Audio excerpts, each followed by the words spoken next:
अहिल्यानगरच्या राजकारणातून एक मोठी आणि धक्कादायक बातमी समोर येत आहे.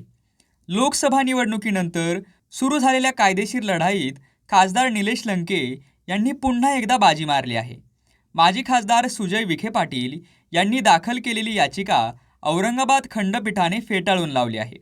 या याचिकेची पार्श्वभूमी अशी आहे, 13 मे 2024 रोजी झालेल्या लोकसभा निवडणुकीत विद्यमान खासदार निलेश लंके यांनी तत्कालीन खासदार सुजय विखे पाटील यांचा तब्बल 28,929 मतांनी पराभव केला होता.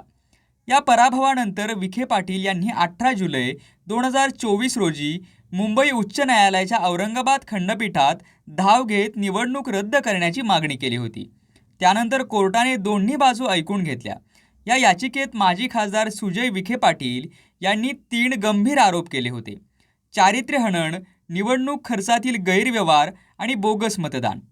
मात्र सुनावणी दरम्यान या आरोपांना ठोस पुरावेच नसल्याचं समोर आलं. शरद पवार यांचं विधान निवडणुकीपूर्वीचं आहे. विखे परिवार हा उल्लेख थेट उमेदवाराशी जोडता येत नाही. बोगस मतदानाचे कोणतेही ठोस पुरावे सादर झाले नाहीत आणि त्यामुळेच ही याचिका थेट फेटाळण्यात आली.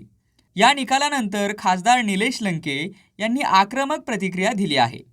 हा जनतेच्या विश्वासाचा आणि सत्याचा विजय आहे. पराभूत मानसिकतेतून न्यायालयात धाव घेण्यात आली, पण सत्य कधीच पराभूत होत नाही, असे त्यांनी ठामपणे सांगितले.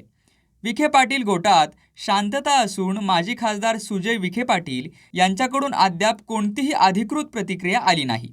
ते सर्वोच्च न्यायालयात जाणार का, याकडे आता सर्वांचे लक्ष लागले आहे. अहिल्यानगरच्या राजकारणात खासदार निलेश लंके यांनी निवडणूक आणि न्यायालय या दोन्ही आघाड्यांवर विजय मिळवत आपले वर्चस्व सिद्ध केले आहे. यावर तुमचे मत काय? सुजय विखे पाटील यांनी सुप्रीम कोर्टात जावे का, की मतदारसंघातील कामांवर लक्ष द्यावे, हे कमेंटमध्ये नक्की सांगा. फेसबुकला आमचे पेज लाईक करा आणि आमचा युट्यूब चॅनेल सबस्क्राईब करा. वास्तव मराठी.